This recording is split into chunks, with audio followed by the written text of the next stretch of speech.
நீதி கட்சியோடைய சோஷியல் அதாவது சமூகம் சார்ந்த சீர்திருத்தங்களை கடைசி வீடியோவில் பார்த்தோம். இந்த வீடியோவில் பார்த்தீங்க அப்படின்னா கல்வியல் சார்ந்த சில சாதனைகளை வந்து நம்ம இந்த வீடியோவில் பார்க்கலாம். அப்போ திரும்பவும் அதே மாதிரி சில நம்பர்கள் போட்டு வச்சிருக்கிறேன். நம்பர்கள் சார்ந்து இதை படிச்சிட்டோம் அப்படின்னா நமக்கு மறக்கவே மறக்காது. ஸோ நீதி கட்சி ஆட்சிக்கு வராதுக்கு முன்னாடியே பல்வேறு துறை சார்ந்த இந்த கல்வியல் துறை சார்ந்த சாதனைகளை அவங்க பண்ணியிருக்கிறாங்க. உதாரணமாக என்ன சொல்லலாம் அப்படின்னா, பிராமணர் அல்லாதவர்களுக்கு அப்போ சென்னையில் வந்து தங்கி படிக்கக்கூடிய வசதிகள் விடுதி அமைப்பே இல்லாமல் இருந்துச்சு. அதை வந்து நடேசனார் 1912 காலகட்டங்களிலே கொண்டு வந்தார். அதாவது பிராமணர் அல்லாத மாணவர்களும் இங்கே தங்கி படிக்கிறதுக்கான வசதியை முதல்ல கொண்டு வந்தாங்க.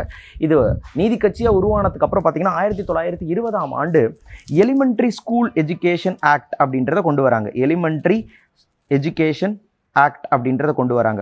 இது மூலமா அவங்க ஃப்ரீ அண்ட் கம்பல்சரி எஜுகேஷன், இலவச மற்றும் கட்டாய கல்வியை வந்து மக்களிடையே கொண்டு வராங்க. Free and compulsory education among the ஏழை குழந்தைகளுக்கு வந்து இலவசம் மற்றும் கட்டாய கல்வியை கொண்டு வராங்க. 1920ஆம் ஆண்டு பார்த்தீங்கன்னா நம்ம வெள்ளுடை வேந்தர் இருக்காலே பிட்டி தியாகராய செட்டி, அந்த பிட்டி தியாகராய செட்டி 1000 விளக்கு பகுதிகளில் 1000 லைட்ஸ் பகுதிகளில் என்ன பண்ணுறாரு அப்படின்னா, மக்கள் வந்துட்டு இப்போ 1956 நமக்கு தெரியும் காமராஜர் ஐயா வந்துட்டு பல கல்விக்கூடங்களில் வந்து மதிய உணவு திட்டத்தை கொண்டு வரது மூலிமா வந்து கல்வி தரத்தை வந்து தமிழகத்தில் முன்னேற்றலாம் அப்படின்றத இதை முன்கூட்டியே பண்ணவர் தான் யார் அப்படின்னா நம்மளோட வெள்ளுடை வேந்தர் பிட்டி தியாகராய செட்டி. 1000 விளக்கு பகுதிகளில் 1920ஆம் ஆண்டே இந்த இலவச உணவு திட்டத்தை வந்து கொண்டு வந்துரு. So free food in schools.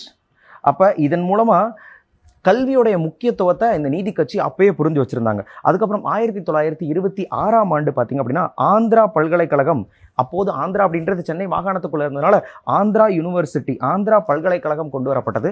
1929 பார்த்திங்க அப்படின்னா இன்றைக்கி தமிழ்நாட்டில் மிகவும் பிரபலமாக இருக்கக்கூடிய அண்ணாமலை பல்கலைக்கழகம், அண்ணாமலை யூனிவர்சிட்டி அப்படின்றது கொண்டு வரப்பட்டுச்சு. ஸோ உங்களுக்கு நான் இதன் மூலமாக ஒரு கேள்வி கேட்குறேன். அண்ணாமலை பல்கலைக்கழகத்தை உருவாக்க எந்த கமிட்டி பரிந்துரைத்தது அப்படின்றது உங்களுக்கான கேள்வி.